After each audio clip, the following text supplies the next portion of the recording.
Boa tarde a todos. Desculpe aí uns 20 minutos de atraso, né? Então, hoje temos a honra aqui pelo ILP de recebermos o professor Dr. Marcos Vaz Briacheres. O Dr. Marcos é advogado da União, especialista em Direito do Estado pela Universidade Federal do Rio Grande do Sul, é membro da Comissão de Proteção dos Direitos da Pessoa com Deficiência da OAB do Rio Grande do Sul e colaborador do site Inclusive, Inclusão e Cidadania. O Dr. Marcos também tem publicado como coordenador e coautor a obra Sustentabilidade na Administração Pública, publicado pela editora Fórum, 2012, e a obra Panorama de Licitações Sustentáveis, Direito e Gestão Pública, também publicado pela editora Fórum, de 2014. Brevemente, o autor vai abordar o tema da sustentabilidade na administração pública, como a administração pública deve fazer a sua lição de casa, não só cuidar do externo, não só cuidar da sociedade, mas dar o exemplo. E vai nos trazer como que a inclusão das pessoas com deficiência, das pessoas com limitações temporárias, reduzidas, faz parte desse tripé, podemos dizer assim, ou do guarda-chuva da sustentabilidade. Então, eu vou pedir licença para vocês, porque eu tenho outro compromisso, e vou deixá-los mais à vontade aqui com o professor Dr. Marcos, para quem, então, passo, a partir de agora, a palavra. Obrigado, Leonardo. Obrigado, Leonardo. Gente, boa tarde a todos e a todas presentes. Estou muito satisfeito de estar aqui, uma alegria muito grande. Agradeço à Assembleia Legislativa de São Paulo pela oportunidade, ao Instituto do Legislativo Paulista, em especial para a Thaís Horta, grande amiga. A gente já trabalha juntos há algum tempo, fizemos várias atividades juntas e agradeço muito o convite e a disposição de fazer esse evento. Em primeiro lugar, eu vou falar que eu estou Thaís está me fazendo me sentir muito pop com um evento passado no Facebook, vai depois para o YouTube, vamos deixar aqui registrado, que vai estar no Facebook, no YouTube do Instituto do Legislativo Paulista. Então, eu realmente estou me sentindo muito pop. Para mim está sendo muito especial hoje, eu vou... uma nota assim pessoal, mas hoje minha família está me assistindo, está aqui minha mãe, meu pai, minha irmã me assistindo, é muito raro isso acontecer, e hoje é aniversário da minha mãe, então, no fim, eu que estou ganhando o presente, que é essa presença aqui, eu estou bem contente disso também. Nós vamos conversar aqui sobre acessibilidade e inclusão na administração pública. Até o Leonardo fala da sustentabilidade, porque o meu começo de atuação, até pelos títulos do livro, dá para notar, na administração pública, foi no trabalho e sustentabilidade. E eu sempre falei no trabalho de sustentabilidade que a administração pública nunca vai poder dizer que é sustentável se ela não for inclusiva, nem democrática. Eu sei que é difícil, às vezes, essa administração pública democrática para dentro, porque é tudo muito engessado, muita competência para cá e para lá, mas tem que haver uma abertura democrática, uma abertura inclusiva, até para legitimar a sustentabilidade, porque senão fica sendo mais uma coisa que vem de cima para baixo e que não encontra amparo. E eu vejo também nas questões de sustentabilidade e acessibilidade dentro da administração pública uma forma de a gente ter um propósito maior no que está trabalhando, porque muitas vezes o trabalho burocrático é um tanto quanto, vamos dizer, alienante, repetitivo, a gente não sente um propósito e a gente acaba tendo outras formas de fazer alguma coisa melhor na administração pública, e não só repetir. Então, nós vamos começar a conversa, vocês vão ver que eu falo muito, eu expliquei para a Noemi, ela me perguntou como é que eu falo muito, eu sou casado, tenho 2 filhos que falam muito, eu não consigo falar em casa. Então, a minha oportunidade de falar é dando essas palestras, é quando eu consigo falar alguma coisa. Porque quando eu voltar para casa, não vão me deixar falar, eu só vou ouvir. Meus 2 guris não param de falar, tem a minha mulher também, então até que eu consiga falar, é mais fácil eu conseguir o controle da televisão. Então, essas 2 coisas são muito difíceis. Queria agradecer também a Noemi. Quando a gente começou a organização do evento, a gente previa que tivesse a tradução em Libras, até não só para quem está aqui, mas para quem vai assistir pela internet. E a empresa contratada pela Assembleia não tinha nenhum tradutor disponível, e a Noemi está fazendo voluntariamente isso. Agradeço a ela, porque sem isso não estaria completa a nossa palestra. Então, muito obrigado, Noemi. E nós vamos começar... como é que... Não, acho que não está funcionando aqui o... Ela tem que ligar. Opa.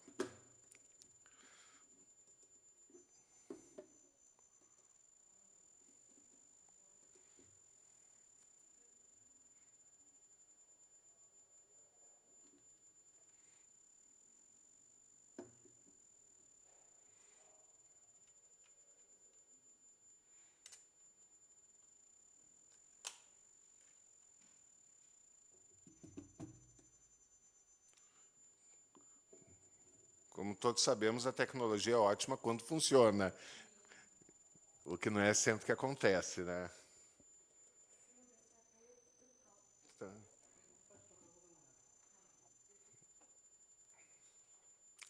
Então, nós vamos começar a falar sobre inclusão. Fico feliz que agora alguns acordaram. Eu vi que tinha gente que já estava no celular, quando veio esse slide, já tirou o celular, já acordou. Então, nós vamos começar a falar sobre inclusão. Quando a gente fala de inclusão e de acessibilidade, eu acho que a gente está dando uma mensagem muito forte quando a gente trabalha, que é que a pessoa é bem-vinda ou não é o lugar dela. Se um servidor público cadeirante chega numa instituição pública para trabalhar, ou um cidadão chega e não tem uma rampa, um acesso adequado, está sendo dito para ela que aquele não é o lugar dela, ele não pertence àquele lugar.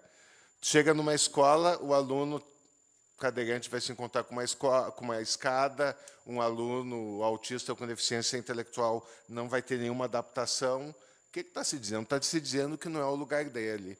E isso não se refere só às pessoas com deficiência.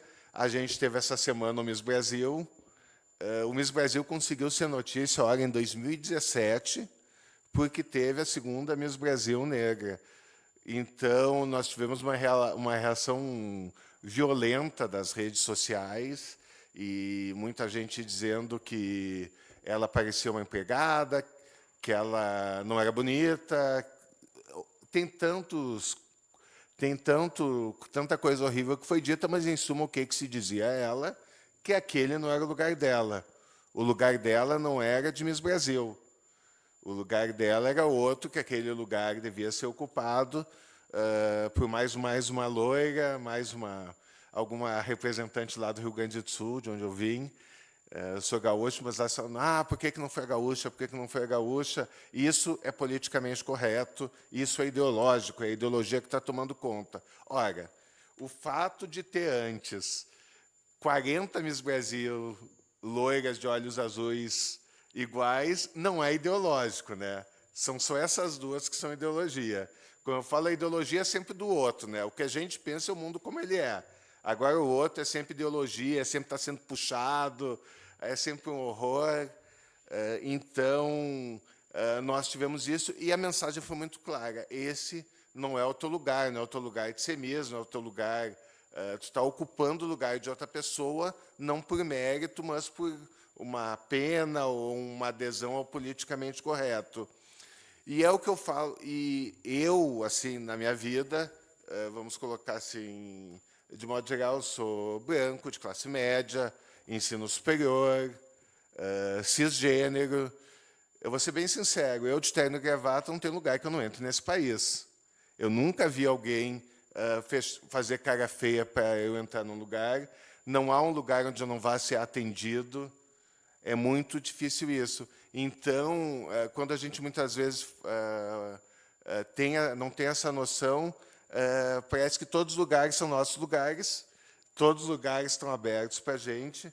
Eu brinco ultimamente, eu acho que isso aí veio com os 40 anos, que ainda com os guris me deixam passar por tudo. Quando vou viajar, não fazem nem mais pergunta o que eu estou fazendo naquele país, o que está sendo. Eu tenho passado direto. Eu brinco que eu estou com uma cara já de senhor, porque em tudo que é lugar eu passo. Mas, enfim, não há ninguém para dizer para mim que esse não é o meu lugar, ou que eu sou um estranho lá. É muito difícil isso acontecer, é uma coisa quase impossível, mas não foi para mim. E, aliás, só fazer uma parte, eu não consigo ver, por mais que eu olhe, e eu não posso olhar muito que eu sou casado, mas por mais que eu olhe, eu não vejo nenhum motivo como ela não pode ser Miss. Eu fico impressionado vendo essas fotos, alguém dizer que ela não pode ser uma Miss Brasil.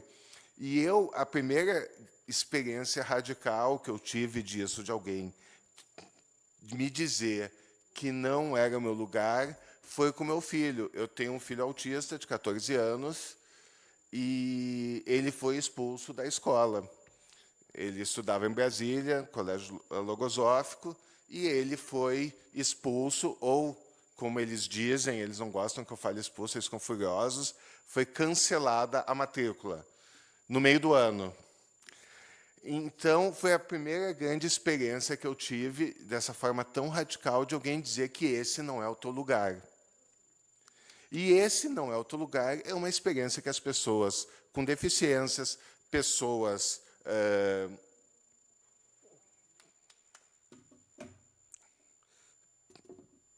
por conta de sua cor, de sua orientação sexual, acabam tendo todos os dias.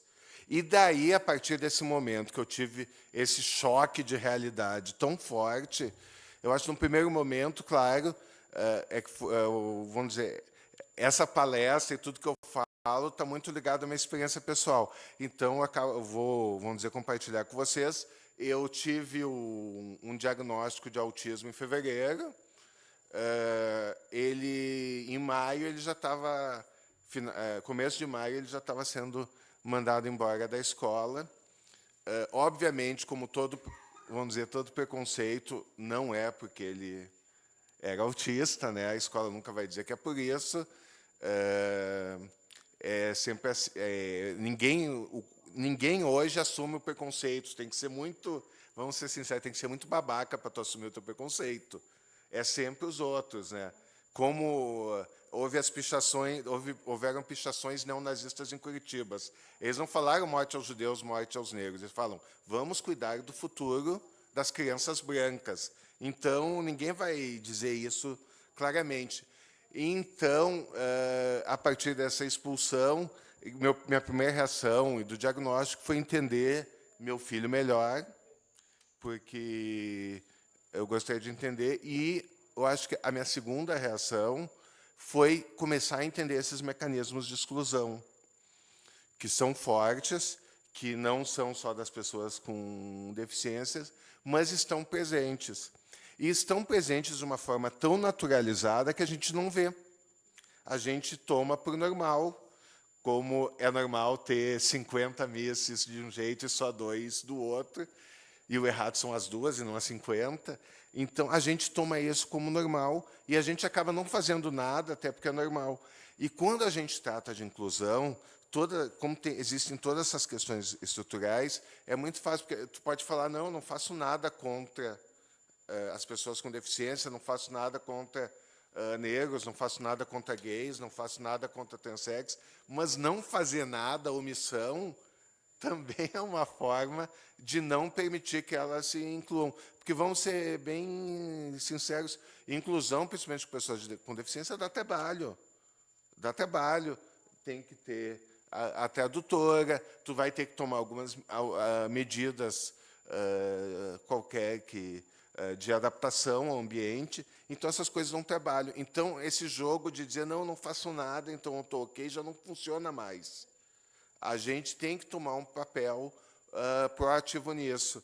E, vamos dizer, esses últimos 2 anos eu tenho trabalhado, viajado muito, falado na administração pública para sensibilizar para essa necessidade que, muitas vezes, a gente, por não conhecer, acaba achando que ela não existe. Então, é sobre isso, mais ou menos, que nós vamos falar hoje. É como a gente não pode botar esse selo de que esse não é o teu lugar, esse cartaz na frente de uma instituição pública, até porque o público é de todos, né? Eu acho que ninguém vai discordar disso aqui comigo. Não deu. Vamos seguir, eu vou pedir a tua ajuda, Thaís. Então, hoje, o modelo que a gente tem, que rege isso, é a Convenção sobre os Direitos das Pessoas com Deficiência. Essa convenção, ela é o último grande tratado de direitos humanos, e ele é o primeiro tratado que entra no Brasil com valor constitucional. Então, ele é o primeiro que entra depois dessa mudança, que os tratados aceitos pelo Brasil, eles têm status de ordem de norma constitucional. Eu tinha dito para a Noemi que não ia ter muito juridiquês, agora eu te botei numa fria. E ele vai acabar, ele vai consagrar o que a gente chama de modelo social. E eu vou explicar aqui um pouco, vou tratar um pouco disso, porque sem entender essas mudanças de como a gente vê a deficiência e como ela é tratada, a gente não vai entender o que é a lei. E a gente não vai entender o que a lei está procurando da gente. Então, a gente trata o primeiro modelo de tratamento, vamos dizer que o modelo de visão das pessoas com deficiência é o modelo caritativo. O modelo caritativo, ele vem lá desde da Idade Média. O que se centrava? Primeiro, a pessoa com deficiência é objeto da caridade. Então, ela tem, como se fala em inglês, quem estuda, ela tem um handicap, que nada mais é que o chapéu na mão, né? Ela é a pessoa com a tradução literal, né?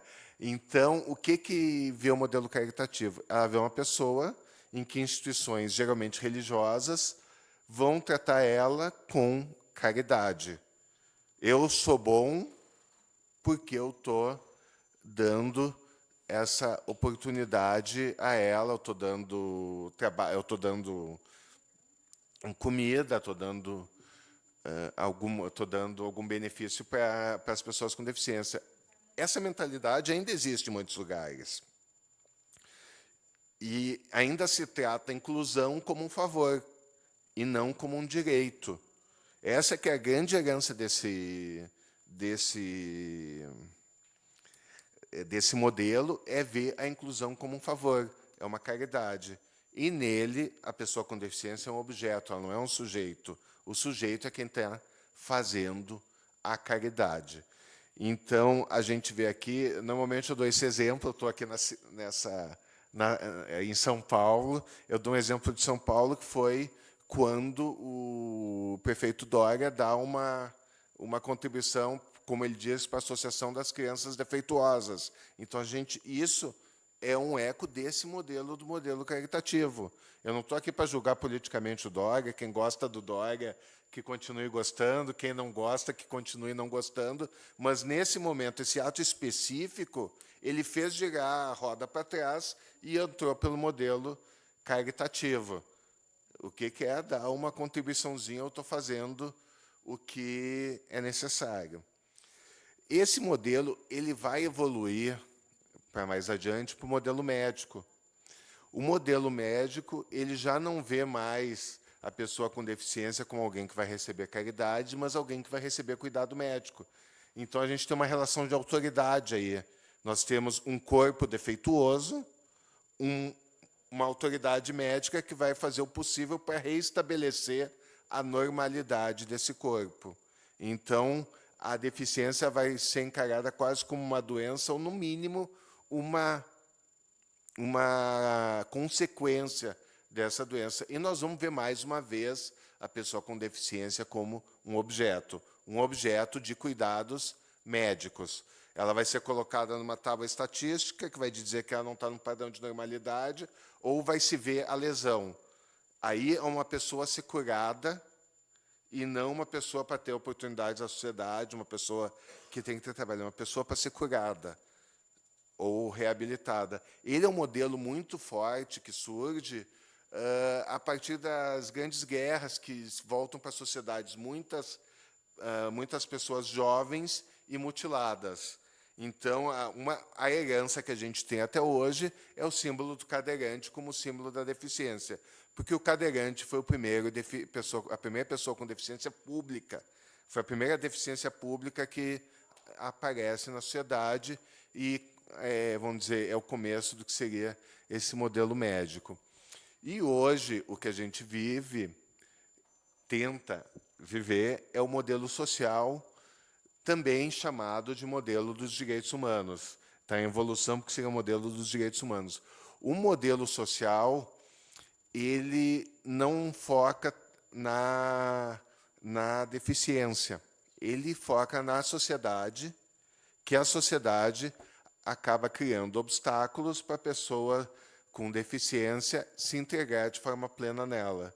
Então, vamos colocar, se todos nós soubéssemos Libras, ou se todos nós soubéssemos como se comunicar de uma forma adequada com os diversos deficientes auditivos, que muitos não se comunicam só com Libras, se a gente fosse capacitado para isso, e se isso fosse comum, essa limitação não teria um sentido tão forte.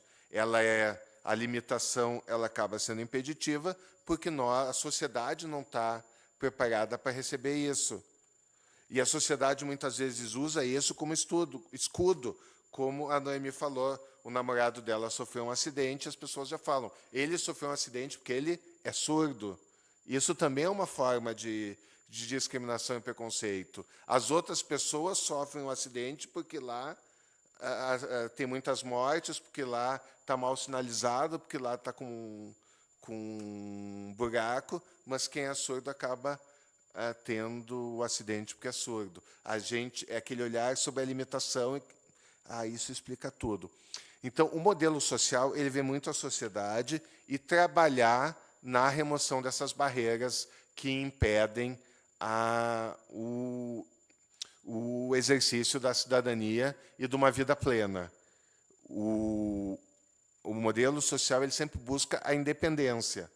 E a independência é um trabalho que cabe à sociedade dar os meios. Isso, vamos dizer, historicamente, a gente pode colocar em outros 4 modelos, e antes de entrar, vamos dizer, na parte que eu trabalho mais, que é a parte jurídica, eu acho importante a gente falar isso para a gente ter uma ideia do que a lei está buscando.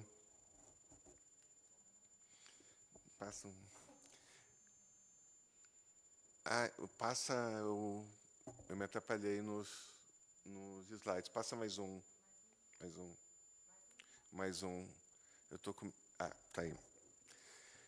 Então, se a gente colocar assim, historicamente, houveram 4 grandes, vamos dizer, momentos, e ali, graficamente, é bem fácil de ver, de como a pessoa com deficiência foi tratada pela sociedade. O primeiro, que vem antes de tudo, é o modelo da exclusão. É o modelo lá começa lá por Esparta, nasceu a criança com deficiência, joga ela de uma montanha. O nazismo também, a exclusão, morte. Então, primeiramente, a pessoa com deficiência ela não é vista dentro da sociedade. Ela está fora, ela está numa ilha, num leprosário, ela está numa instituição fora da cidade. Era muito comum, no século XVII, século XVIII, que as pessoas com deficiência tivessem numa instituição apartada e que fosse cobrado ingresso para ver, como se fosse um zoológico humano. Então, era o freak show da época, as pessoas pagavam para ver as diferentes deficiências, era uma diversão. A gente reclama da TV, mas a gente evoluiu muito, né? Se pensar nessa época, a diversão era ver execução, execuções e esse tipo de zoológicos humanos que se fala, a gente cresceu muito. E os zoológicos humanos vêm até o século XIX, quase o século XX. Depois tivemos muitos com pigmeus, com populações aborígenes. Mas daí o que a gente vê aí?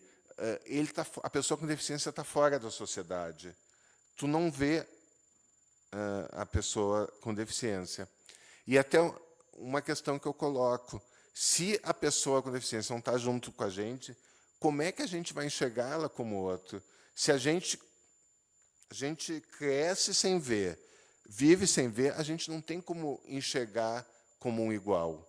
É pernicioso isso. Não adianta a gente, com 40 anos, 30 anos, entra no mercado de trabalho e dizer: olha, tu vai ter que ver eles como iguais. Tu vai ter que ver as pessoas com deficiência como iguais.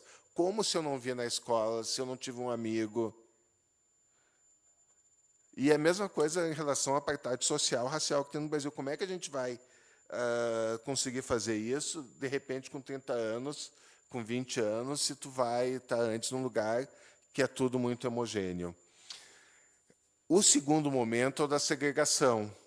É cada um no seu lugar. Então, é um momento que é o do modelo caritativo, que começa, vamos dizer, com instituições, vamos dizer, que tentam dar uma educação para as pessoas com deficiência, mas longe das demais pessoas. Então, nesse modelo, são as primeiras sociedades de apoio aos surdos e cegos do século XIX, mas então é nós cá e eles lá. Assim, é uma divisão, não existe, é um nós e um eles mesmo, porque há uma segregação e não se convive no mesmo espaço.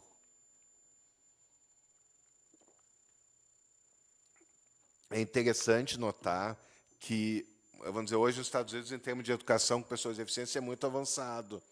E, casualmente, vamos dizer, no Sul, que também são os estados, vamos dizer, mais racistas, tem vários estados que são os mais resistem. E alguma daquelas escolas segregadas que haviam para pessoas negras na época da segregação, hoje são para pessoas com deficiência. Aquelas escolas piores, com piores instalações, que eram escolas que eram deixadas de lado. Então, esse é o modelo da segregação. Um cá e outro lá, e a pessoa com deficiência não tem direito à esfera pública. Ela tem direito a estar lá no lugar dela. O modelo médico, ele instaura o modelo da integração. Esse modelo é muito simples, e na nossa cabeça, muitas vezes a gente confunde ela com inclusão. Pessoas boas, estudadas, pessoas que viajaram o mundo, mas vamos falar disso. O que é integração? A integração consiste no seguinte: nós vamos preparar a pessoa com deficiência para ela estar dentro da sociedade. Então, nós vamos tentar colocar ela no mesmo padrão que as demais pessoas, os chamados normais, neurotípicos, vamos chamar de qualquer outro nome, mas a pessoa com deficiência tem que ser preparada e colocada para o mesmo patamar. Se ela não atinge esse patamar, ela volta para a segregação, ela volta para o lugar dela, vamos dizer. Então, quando a gente fala, principalmente em escola, né, a gente fala: mas ele não tem condições. É a escola que tem que dar condições, não a criança que tem que ser alçada a um ponto que ela possa viver sem as características dela. A integração pressupõe nenhuma adaptação do meio. É um peso para a pessoa com deficiência. Então, tu vai colocar lá de uma criança autista, uma criança com síndrome de Down, de 4 anos, você vai falar: vai lá e te vira, porque o jardim não tem que fazer nada, tu que tem que fazer. E quando ela não dá conta, vão dizer: a culpa é dela. E quem trabalha com inclusão sabe que isso é mais comum do que se pensa. E quem trabalha com inclusão vê que as pessoas, a grande maioria das pessoas ainda pensa assim, ainda está nesse ponto. Por fim, a gente tem um modelo de inclusão que é o modelo legal. O modelo que a gente trata hoje é o modelo de inclusão e que busca adaptar o meio ambiente, o ambiente que a pessoa vive, para a pessoa com deficiência poder estar nele em condições de igualdade com os demais, para ela poder usufruir da mesma forma que os demais. Só voltava ali 2. O que eu trato ali, mais um, o que a gente trata por essa questão da sustentabilidade é que a sustentabilidade, a gente fala muito na questão ambiental, quando ela tem outras dimensões mais fortes, como a cultural, a ecológica e a social também. Então, a gente não pode ficar restrito só no ambiental, sob pena de ser uma sustentabilidade vazia, uma sustentabilidade pela metade.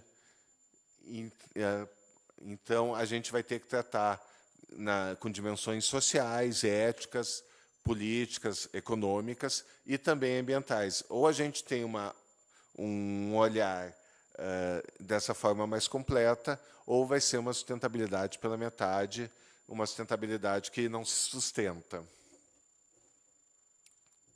E dentro dela, vamos dizer, dessas dimensões, a gente vê, isso eu uso um autor, Joaquim Freitas, a gente vê como essa questão da sustentabilidade está ligada à acessibilidade e à inclusão. Porque a sustentabilidade também busca o florescimento das potencialidades humanas.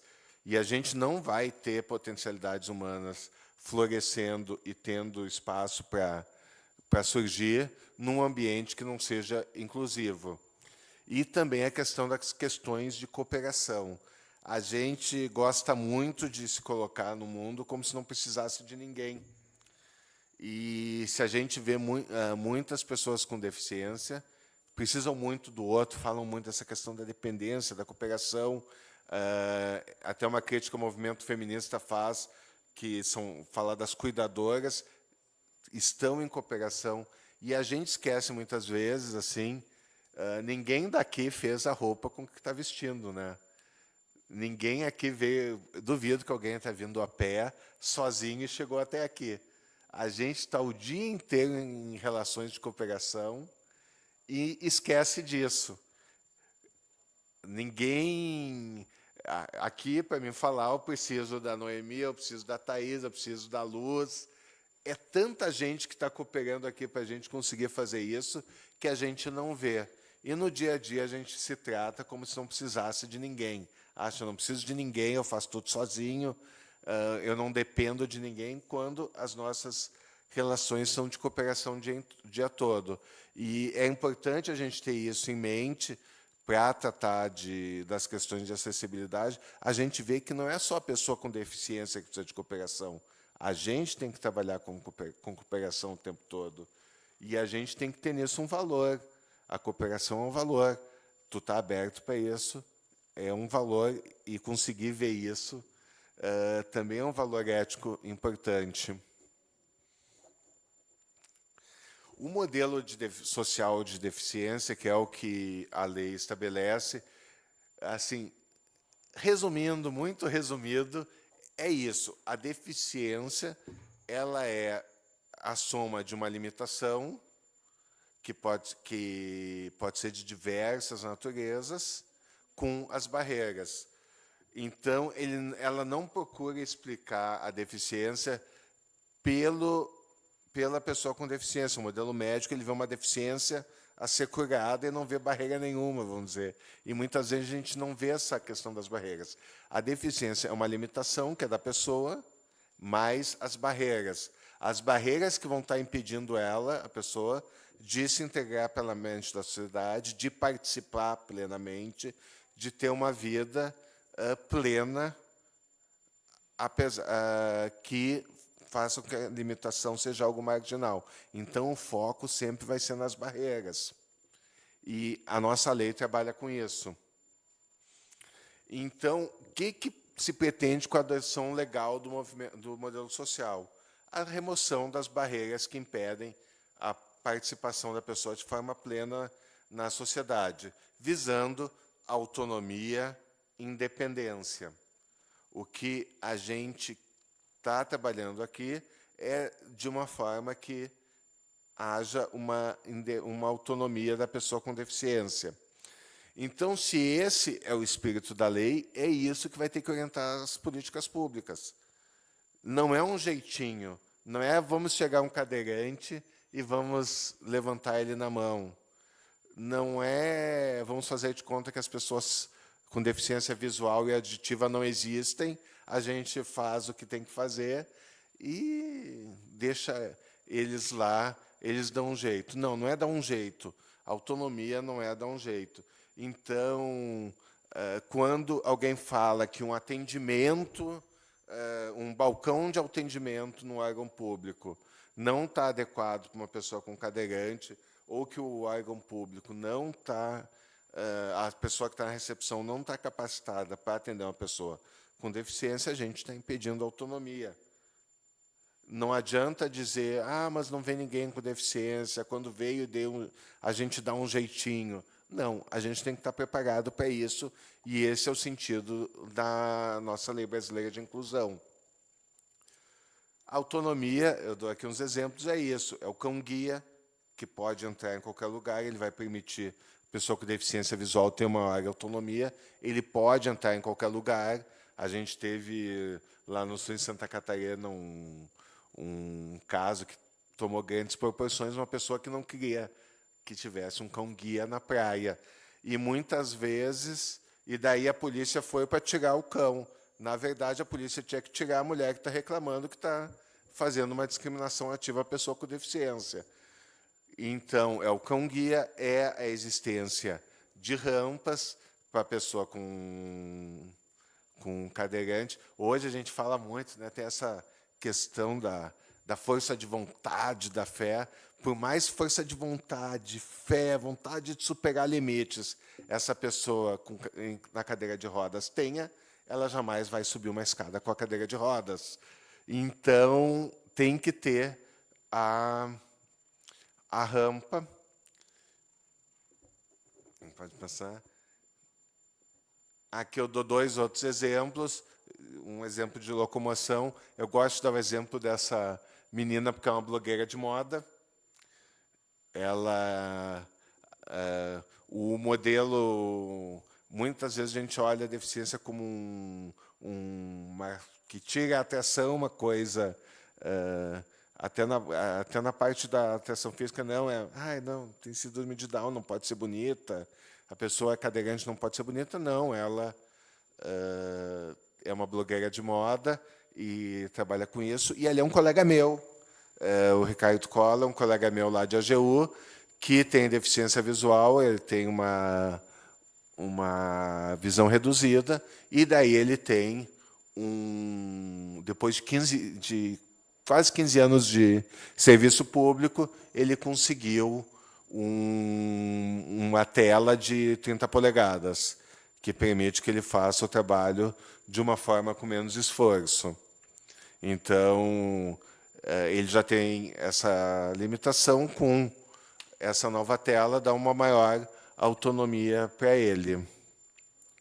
E tem gente que reclama, tanto da tela como com diferenças na distribuição. Pode ter certeza que tem gente que reclama. Então, a adoção legal do modelo social, ela prevê autonomia, mas, como a gente vê ali no artigo 1º, ela prevê inclusão social e cidadania. A gente não está falando de caridade, a gente não está falando de favor, a gente está falando de exercício de direitos. É isso que a gente está tratando aqui. Exercício de direitos e liberdades fundamentais. Então, a gente tem que trocar esse chip que vê como uma coisa bonzinha, boazinha, a gente tratar de inclusão, não. A gente está tratando de direitos humanos. Nós estamos na área dos direitos humanos de pessoas que têm direito a ter essas adaptações necessárias.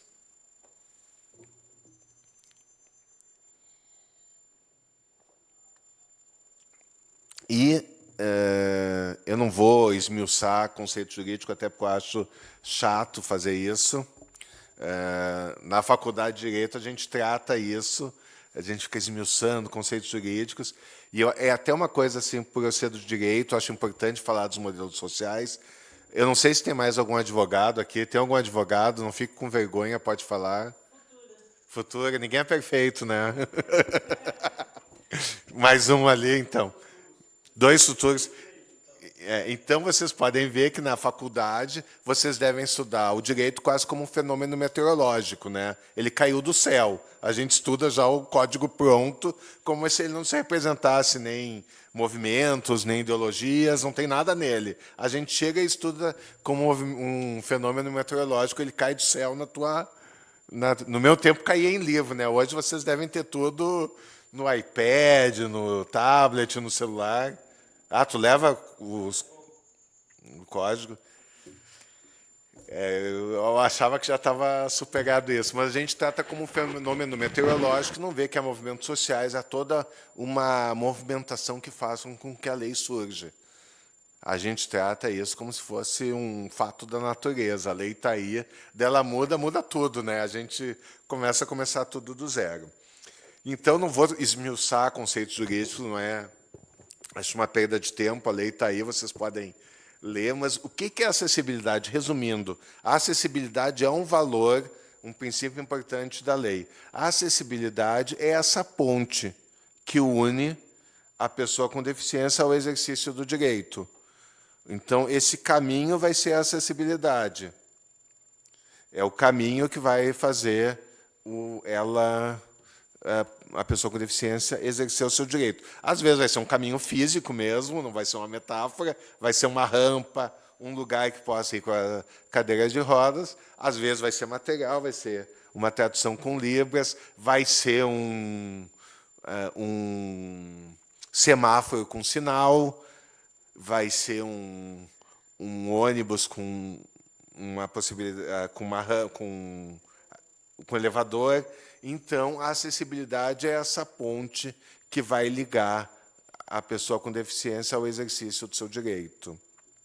Desculpa, eu vou voltar um pouco atrás. O modelo social é o único modelo que foi pensado por pessoas com deficiência.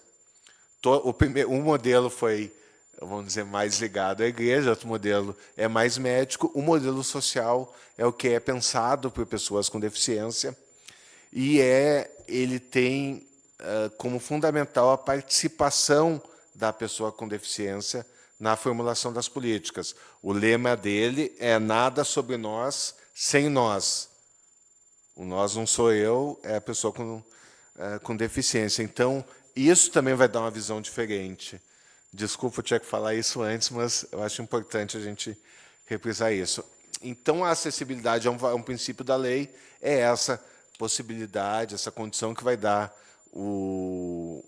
a possibilidade de utilização do exercício, a utilização daquele espaço público, a utilização da internet, a acessibilidade nos meios de informação.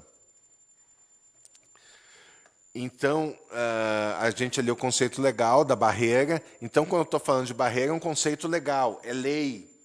Eu não estou aqui falando de uma coisa que eu inventei, que a Marta Gil ali, que trabalha anos com inclusão, inventou, a gente inventou as barreiras. Não, a barreira é um conceito legal hoje.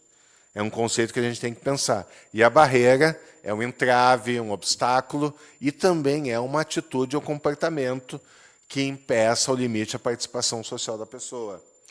Eu estava comentando com a Marta, a gente estava conversando antes. Ontem eu li um documento da ONU sobre educação, e ela fala assim, ter baixas expectativas com a pessoa com deficiência também é uma discriminação, porque a discriminação não surge só em não ter a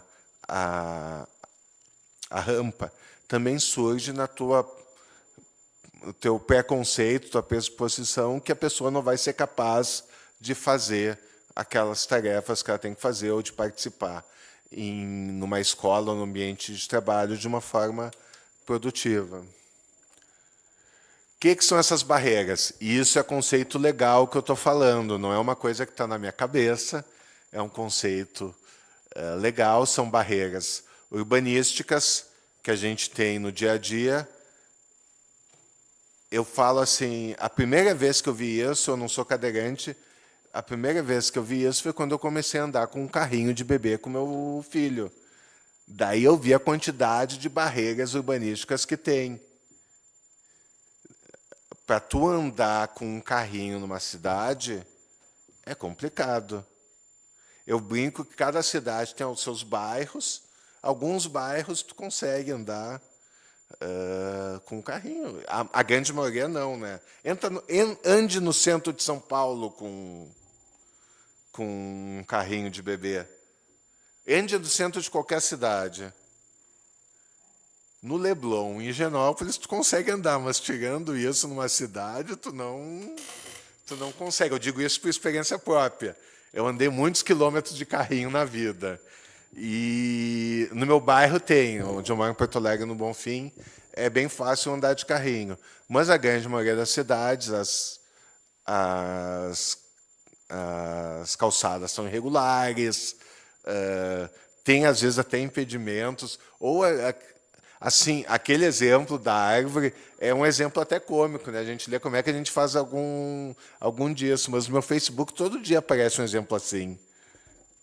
Todo dia. De caminho tátil para cego e no meio está um container de lixo, ou um poste, um caminho, uma rampa de acesso que acaba num poste. Isso é tão normal que vocês nem imaginam. Então, as barreiras urbanísticas que existem no espaço público também, elas existem. Barreiras arquitetônicas, as que existem nos edifícios públicos, privados.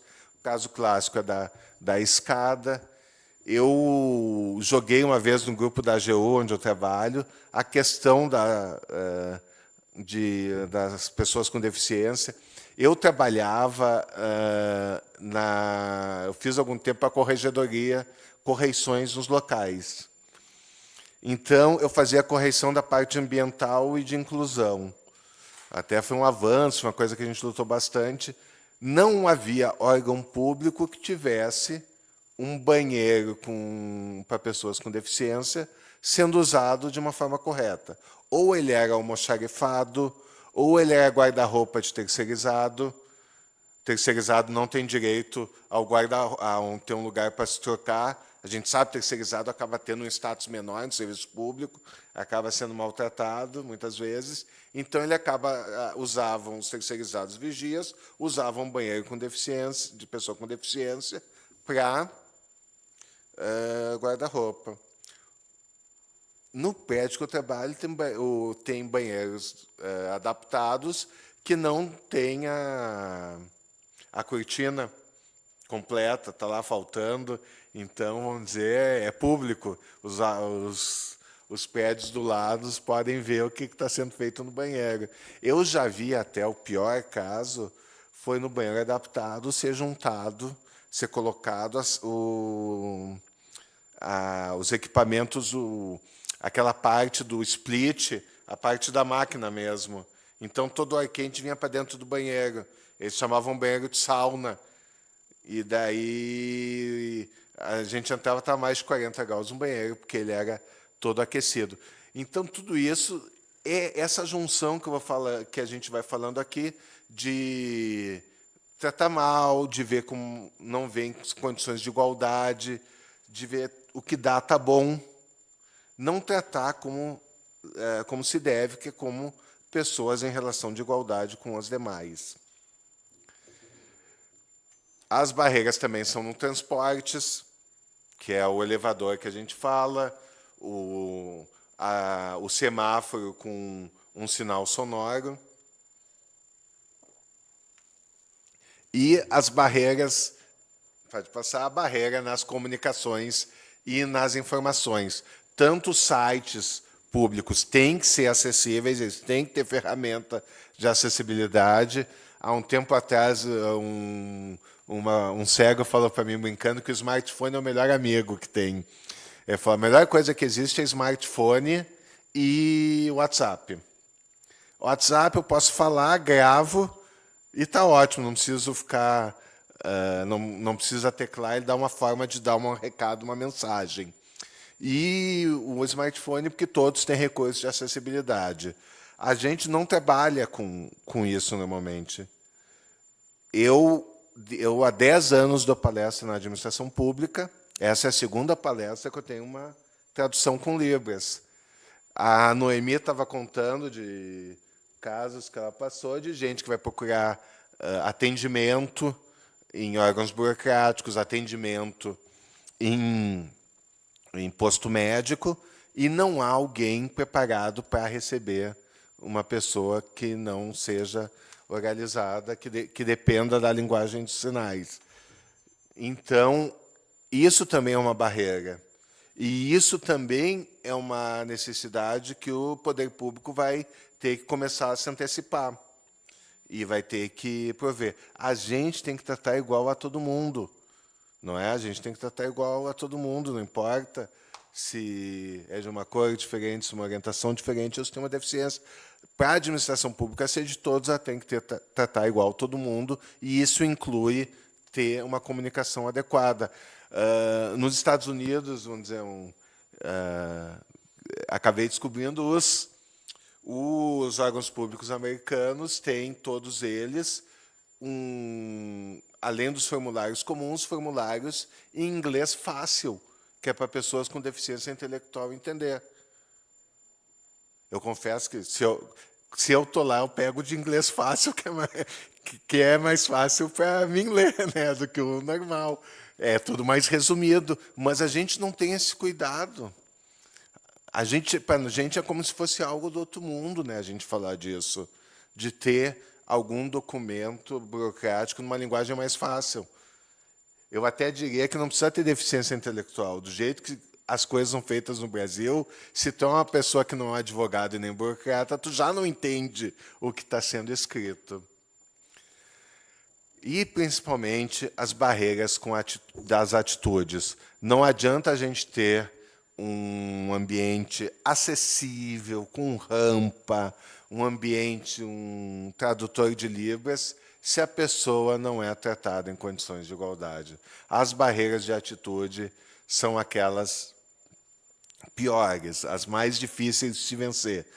São comportamentos que têm que se mudar. E a gente sabe que nada é mais difícil do que mudar preconceitos e comportamentos.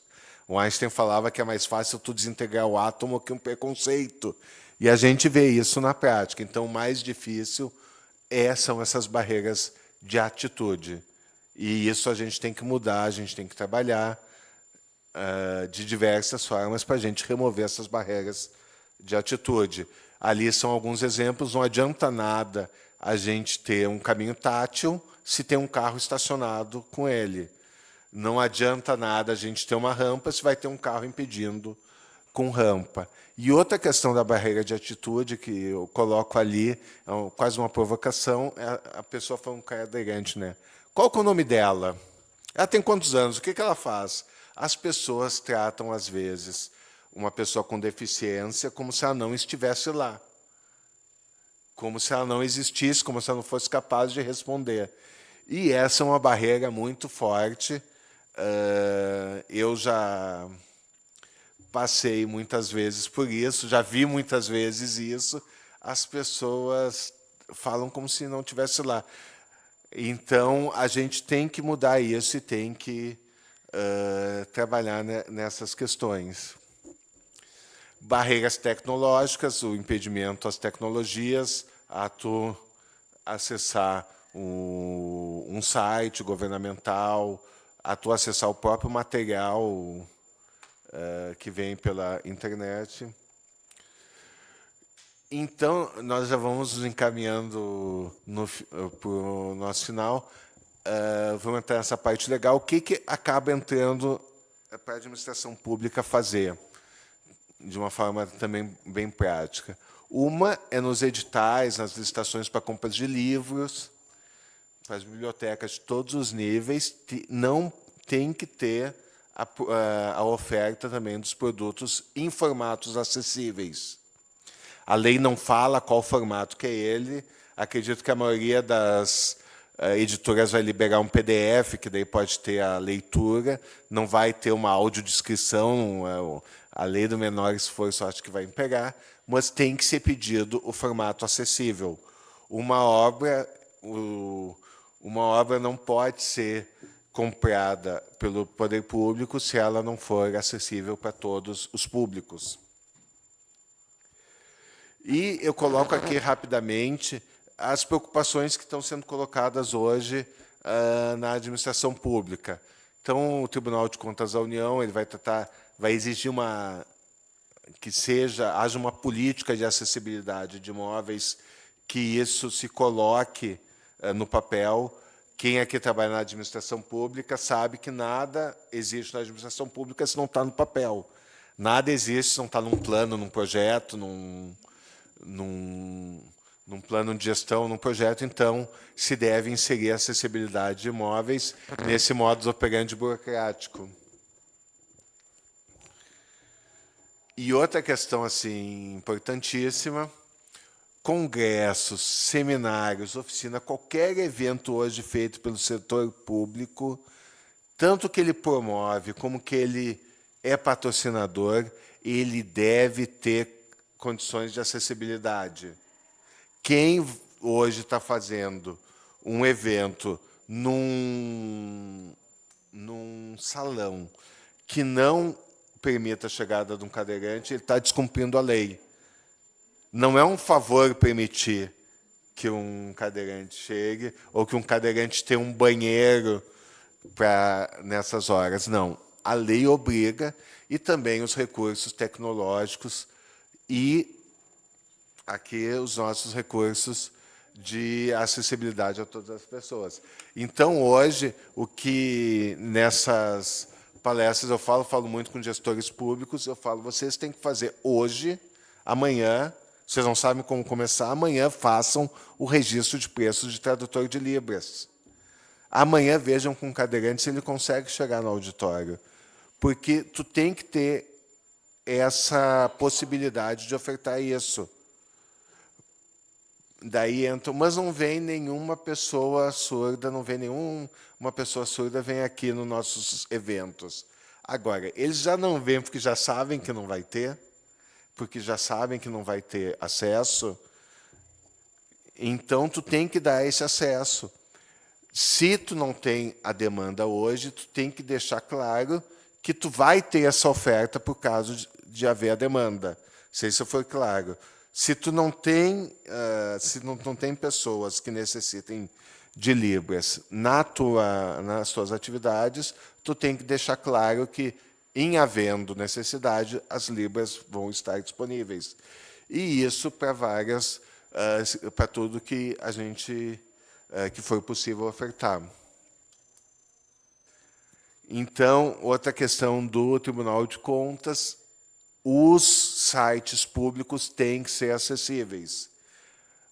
Eu sei que muita gente aqui pode ser do Estado, a gente está no órgão estadual, mas muitas vezes o Tribunal de Contas da União ele puxa os estados. O que acontece aqui lá acontece depois nos estados. Então, se não há uma obrigação do Estado, não há uma cobrança do Estado, podem ter certeza que ela vai ocorrer nos estados e municípios depois. Também a questão da acessibilidade no atendimento ao público. E daí entram várias questões, não só de tu ter um balcão adaptado numa altura menor para o cadeirante, mas também para a pessoa saber falar com o cadeirante, porque quando a gente fala com o cadeirante, a gente se abaixa para falar com ele, senão tu vai deixar ele falando assim, né? E isso é incômodo. Então, a gente tem que saber falar com a pessoa cadeirante que vai tratar nisso. E também uma questão fundamental que se coloca, eu vejo muitas vezes nos círculos do autismo sendo falado, é a questão de tu tratar como uma pessoa, como um cidadão, a pessoa que vem lá, que muitas vezes não é tratada assim na própria casa. Então, é importante que toda pessoa seja tratada como um cidadão. Isso também é acessibilidade. E eu vou ser bem sincero, muitas vezes o órgão público ele não está preparado para receber uma pessoa fora daquele público dele. Eu acho que muitos tribunais eles estão muito preparados para atender um advogado, mas quando vem alguém que nunca teve nesse ambiente, acaba não estando preparado para falar. A própria pessoa acaba ficando, como é que eu vou dizer, acaba ficando se sentindo mal diante de tanta formalidade, tanta autoridade, que às vezes as pessoas são tratadas como se estivessem diante de uma autoridade. Então, essas questões têm que ser consideradas. E, por fim, deixar de cumprir os requisitos de acessibilidade previstos na legislação é um ato de improbidade administrativa. Hoje, isso é crime. Tu não fazer isso é crime.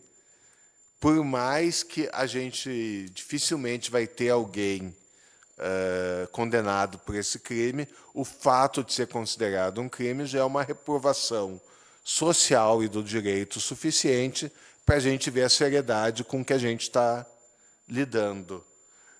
Ainda que a gente não veja ninguém sendo condenado, há essa possibilidade. Como eu digo, há a possibilidade do incômodo. Às vezes, o incômodo já é suficiente para fazer alguém se mexer. E eu sempre gosto de acabar o que eu falo, eu sempre gosto de ter uma citação, porque eu acho que, às vezes, os escritores acabam colocando de forma melhor essas palavras. Eu gosto muito dessa citação do Vassili Grossman, que é um escritor soviético.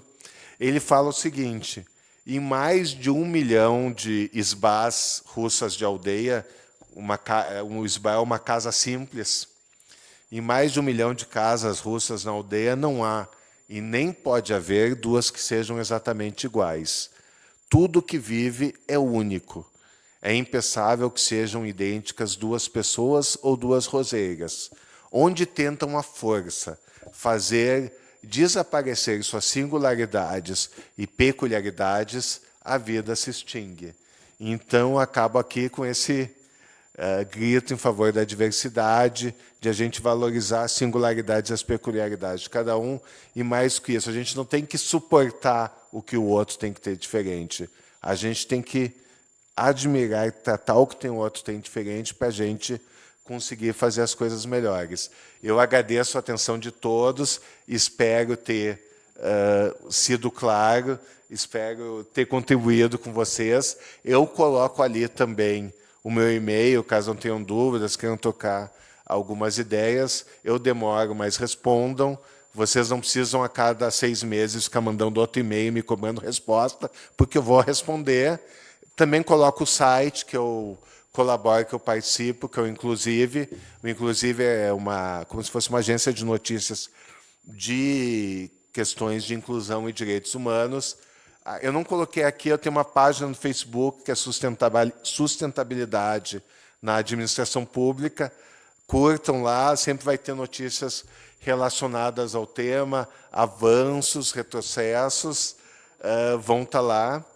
E eu agradeço, nós vamos começar agora as perguntas, tem que ser no microfone pela questão da filmagem, mas muito obrigado a atenção de todos vocês.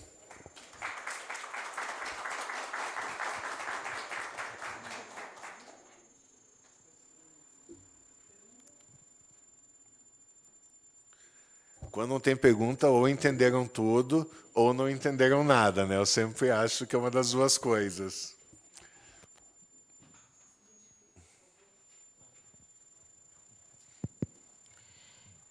Boa tarde, doutor. Primeiramente, meu nome é Gustavo. E, é claro, eu agradeço a oportunidade à casa e também a atenção ao senhor. E gostaria de começar revendo a questão, por exemplo, como foi bem dito aqui, em função dos centros, das grandes metrópoles. Não sei se o senhor tem essa informação, mas quanto a essa prática da inclusão aos prédios e instituições públicas, quanto à questão do CONDEFA, instituições são centenárias por conta da legislação que proíbe, às vezes, a alteração Como que isso está sendo tratado atualmente, doutor? Obrigado. Excelente pergunta, obrigado pela pergunta. Esse é um debate que a gente tem sempre. Eu não vou conseguir te responder com dados, tá? Eu não tenho esse dado. A gente vive sempre numa tensão nisso. Os órgãos, o IFAM e os órgãos de tombamento histórico, eles consideram aquilo imutável.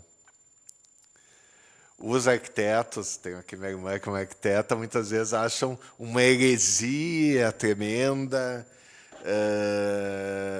acaba prejudicando o visual, acaba prejudicando a proposta. Então, a gente tem uma briga de foice, em que, por um lado, se defende uma imutabilidade. Por outro lado, se tu vai andar em cidades na Europa, com cidades centenárias, elas hoje estão adaptadas.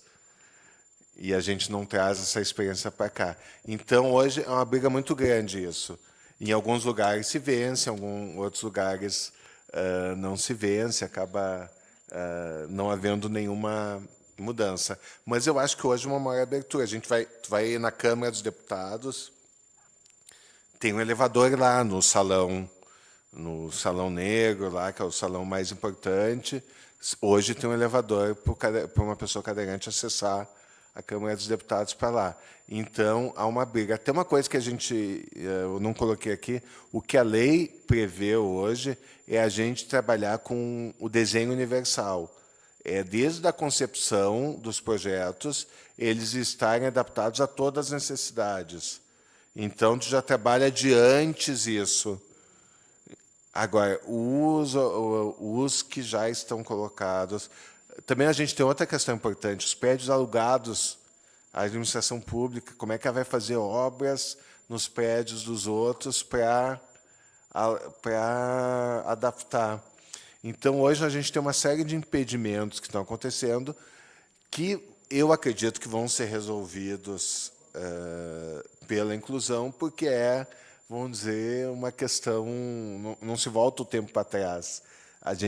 É um valor que está se impondo e que a gente vai ter que colocar. Mas é uma briga, não sei, eu não tenho dados, e o que eu posso te dizer é que é uma briga que tem todas as horas. Eu tenho uma amiga, advogada da União, que ela é cadeirante, então cada viagem que ela coloca, que ela faz um informativo de inclusão. Então, teve um que ela... Olha, eu estou na cidade medieval... Na Espanha, ela está toda adaptada, com rampas. Façam chegar no IFAM isso. É possível, é possível. Os nossos prédios não são mais importantes que uma cidade medieval da Espanha. Então, eu acho que é uma briga que vai ocorrer ainda. Mas é caso a caso que isso acontece. Depende muito de força política, de intenção de quem está naquele órgão ou quem tem poder de influir na situação. Boa tarde. Meu nome é Marta Gil. Eu gostei muito da palestra e eu gostei também da pergunta do Gustavo, né? E eu não sou arquiteta, mas eu gostaria de acrescentar que realmente esse é um ponto delicado, é um ponto que desafia e desafia a criatividade, mas que é possível. Aqui em São Paulo, a gente tem um exemplo que é o do Teatro Municipal, né? O nosso Teatro Municipal é muito bonito e ele tem recursos de acessibilidade. Salvador está investindo, Pelourinho, que é um desafio total, né? Está investindo em acessibilidade. Belo Horizonte também. Montevidéu, enfim, o que normalmente se faz, né?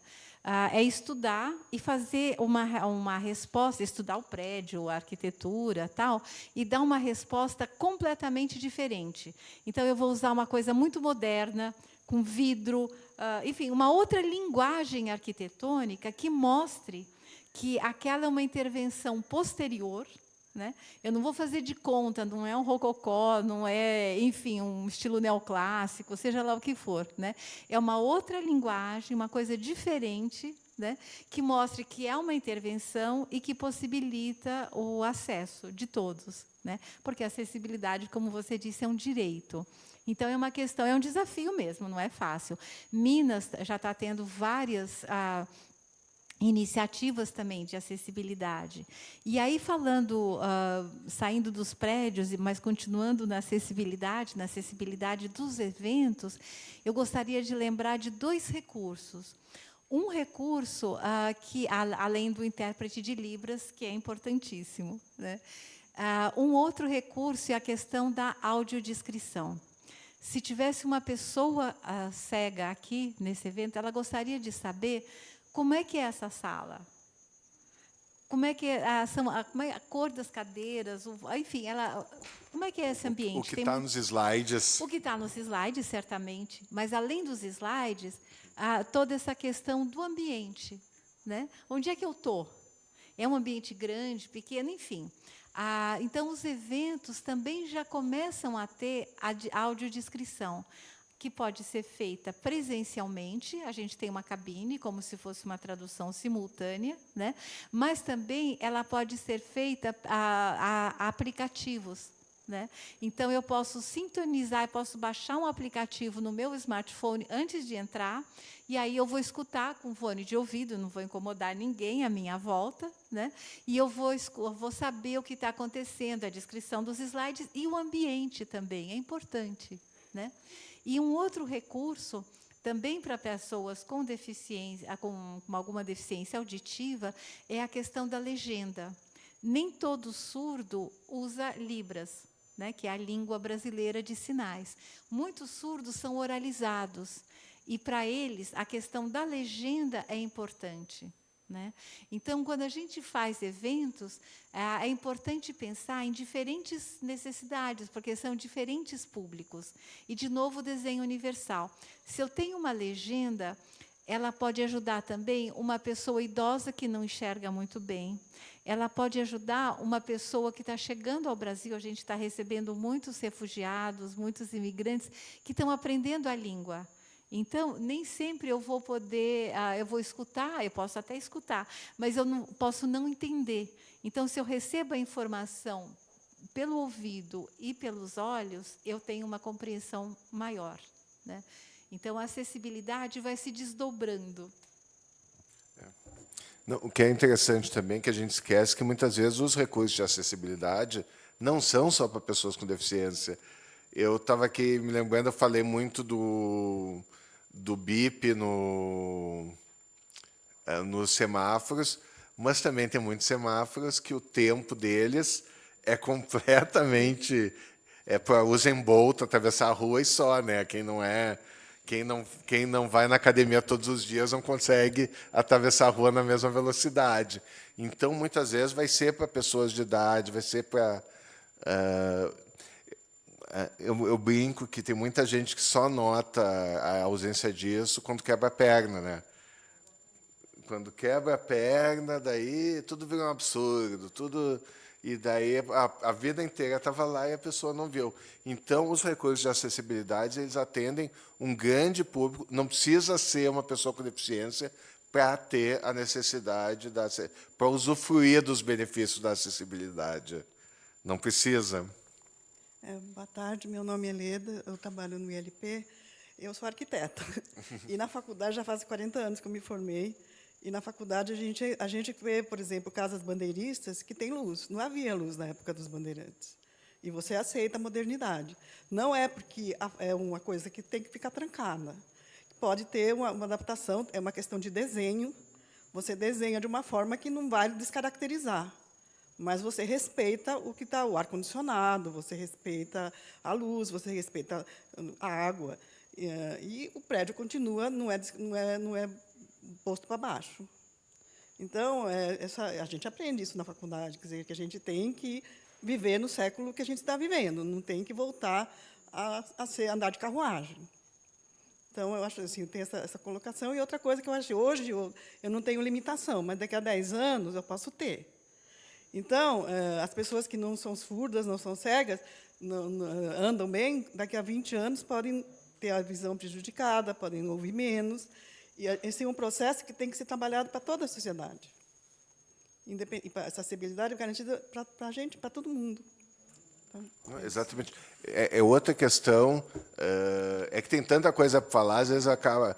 Tu tem que cortar algumas coisas, mas a gente hoje vai ter que preparar nossos ambientes de trabalho. Hoje a gente vive mais, as pessoas trabalham mais. Eu acredito aqui hoje todo mundo quer chegar a uma idade avançada, espero que todos cheguem. Alguns, com sorte, vão até se aposentar, né? Eu acho que todo mundo vai conseguir chegar a uma idade avançada. Alguns, com muita sorte, vão conseguir se aposentar. Mas, então, a gente vai ter que ter uns ambientes de trabalho mais preparados para isso. Vai ter mais gente usando o banheiro adaptado. Nós somos uma sociedade que está envelhecendo e a gente tem que envelhecer com qualidade de vida, né? Então, hoje as nossas cidades elas são um pouco inóspitas para qualquer coisa que foja um pouco do padrão, né? E só que até mesmo os padrões estão mudando, né? Mas eu tenho fé que a gente consegue se aposentar. Quero fazer um comentário. Boa tarde, meu amigo. Boa tarde a todos. É uma alegria você estar aqui com a gente. Eu tenho uma sobrinha cadeirante, né? A gente já falou sobre isso. E é só um depoimento. Hoje ela tem 25 anos. Todas as escolas que ela frequentou e todos os trabalhos que ela já esteve, porque ela é profissional, ela é atuante, ela está na 3ª pós-graduação, ela tem uma ala dentro de uma escola de samba, ela é uma menina sensacional, a gente aprende um monte com ela, mas todos os espaços de educação ou de trabalho que ela já frequentou, minha irmã foi à frente verificar se havia acessibilidade para que ela pudesse estar naquele lugar. Então, passamos por situações muito difíceis, né, como as que você já deve ter enfrentado e outras pessoas também, mas partiu muito da minha irmã, né? Então, assim, a legislação está pronta, as pessoas estão preparadas? Não. Existe acessibilidade nas escolas? Não. Existe inclusão? Não. Então, é alguma coisa que quem acredita precisa, sim, ir atrás, lutar por isso, porque a causa é nobre e é de todos nós. Só isso.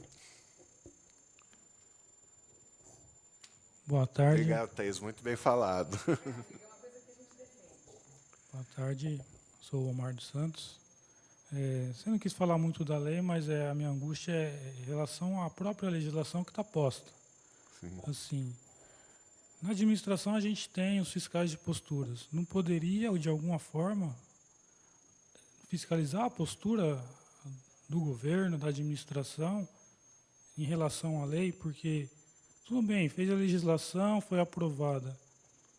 É igual fazer uma criança. É o pai da criança e abandona essa criança, ela é uma órfã, porque não tem prosseguimento, não tem uma programação dessa lei para fazer as adaptações necessárias, um aporte de investimento na LDO, de recursos, porque não adianta, fez a lei, se ela não for efetivamente eficaz, fica complicado. Eu posso falar um pouco, eu sou servidor federal, eu assessoro órgãos federais, então eu sei mais a questão no âmbito da União, né? O que eu posso dizer é que hoje os órgãos de fiscalização, o que é o TCU, a CGU, eles estão acordando para isso. Mas a gente está no início.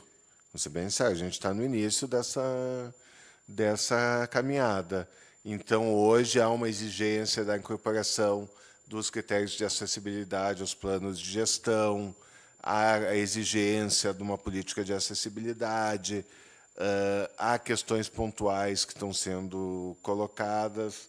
Então, hoje, a gente começa a avançar nesse sentido, mas a gente tem que se lembrar, a administração pública ela se move ela é muito grande, né?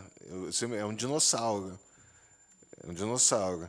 Então, o dinossauro ele se mexe muito devagar, né?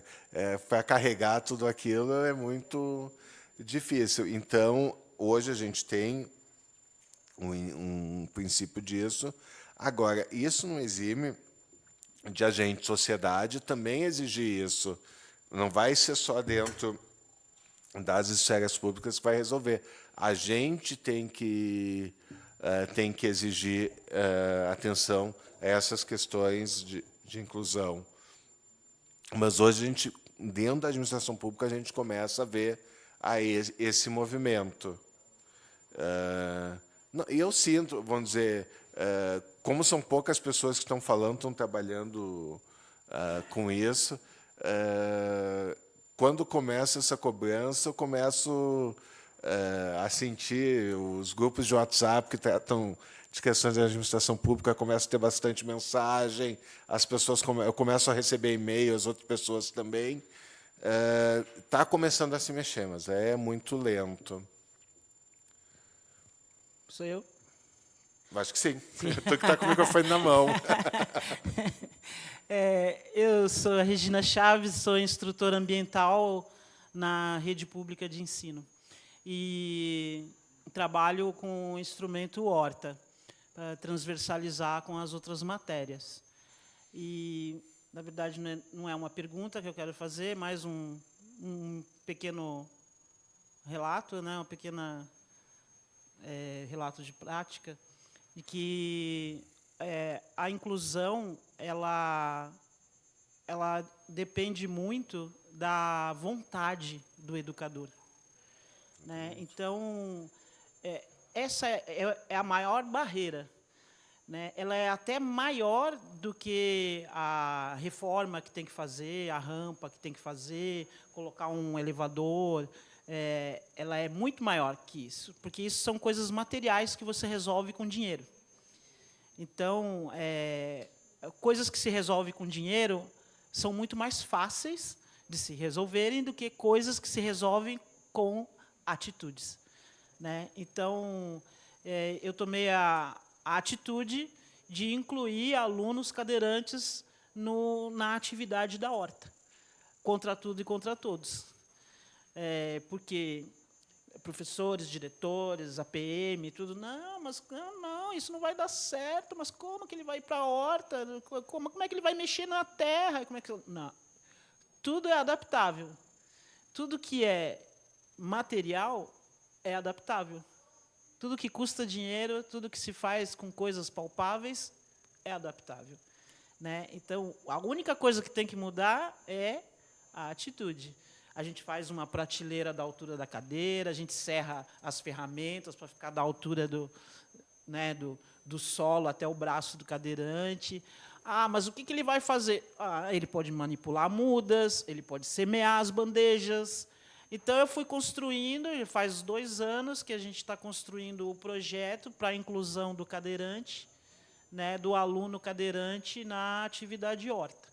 Então, até se tiver educadores aqui, que tiverem escolas, quiser depois contatar a gente vai lá e leva o projeto lá. Se tiver cadeirante na sua escola, ou souber de uma escola que precisa.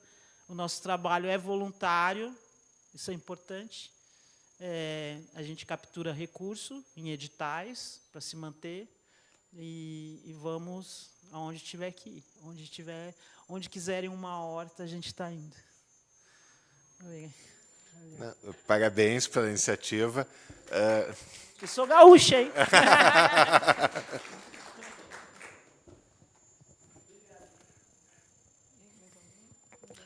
Eu tive um professor em Brasília que ele era gaúcho, né? Daí, quando ele entrava na sala, ele falava: tu tá aí, nós já somos maioria.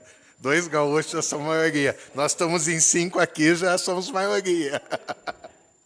Mas o que eu ia te dizer, já que me deram o microfone, eu vou falar, né? É que isso eu até já li. No fim, a rampa é o mais fácil. A rampa é o mais fácil que tem é construir rampa. A minha ideia é que tem lugares que tem rampa que pode fazer corrida de cadeira de rodas, mas não tem nenhum cadeirante, né? Mas a rampa está lá. Então, o que é mais difícil realmente é a atitude.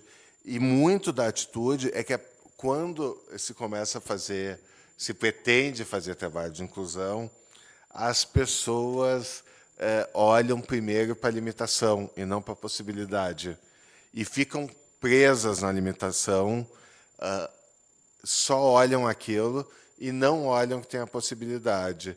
Eu brinco que eu descobri hoje o que é uma escola inclusiva, porque nas outras escolas eu sempre ouvia falar da alimentação. E na escola inclusiva eu ouço só as coisas boas que fazem. Eu chegava na outra escola falando, não consegue fazer isso, não consegue fazer aquilo, não consegue fazer isso. Eu chego na escola que meu filho está hoje e falo, ele é bom em inglês, ele é bom em matemática, ele é interessado na aula de espanhol.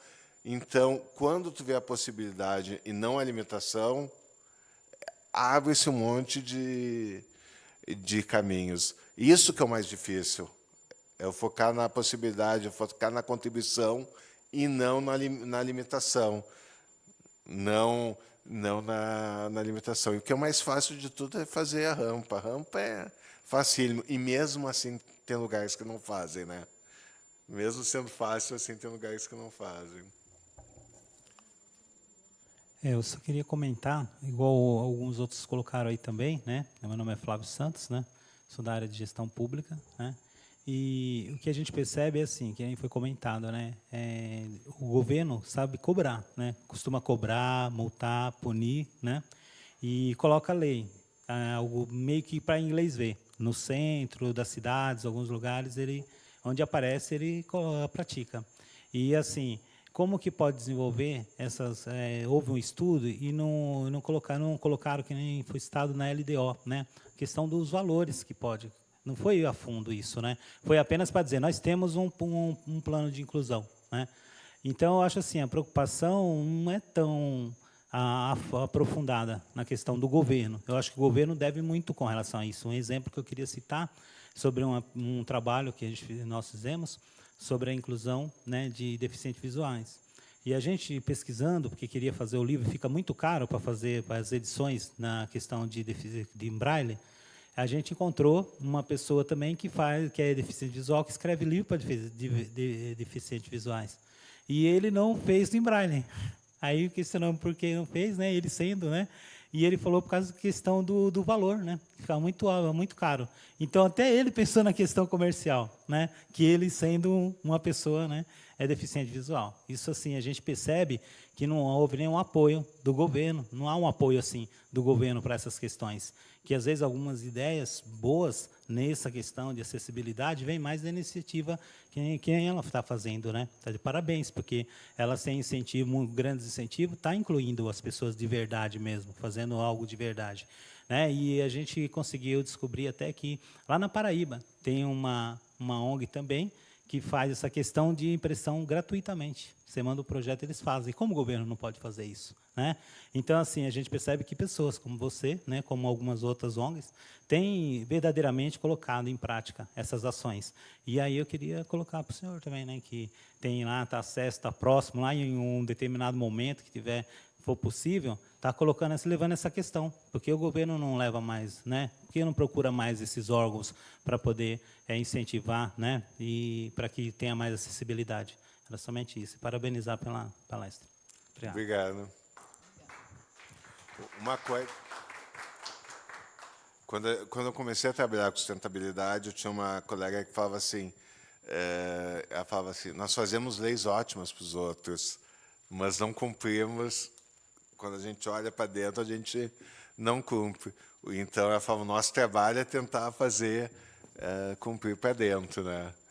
Porque muitas vezes as leis são ótimas, mas o comportamento no dia a dia não é. Uma questão importante, isso o TCU está recomendando que os órgãos tenham uma rubrica específica para as questões de inclusão, porque daí você pode ver o que foi gasto, o que não foi gasto, e não fica disseminado por todo, não ficar espalhado por todo o orçamento. Então, isso é uma questão que está também se colocando para poder acompanhar melhor a inclusão. Mas tem muito o que se fazer, né?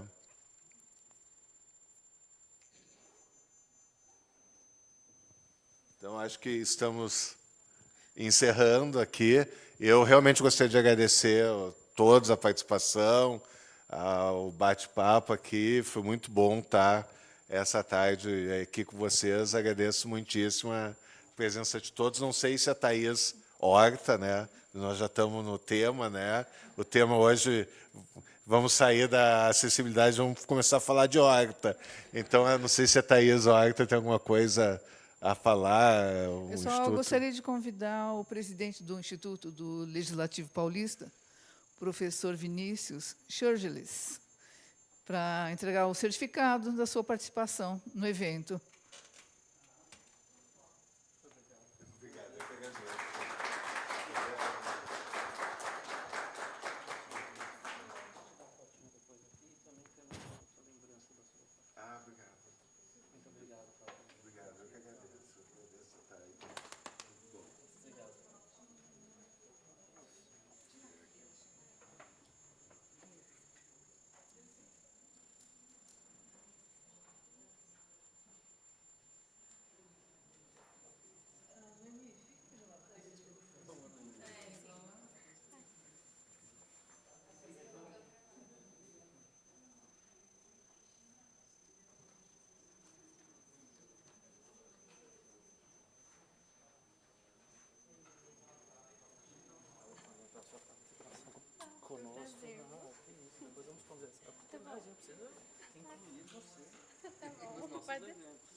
Obrigado, eu agradeço. Excelente.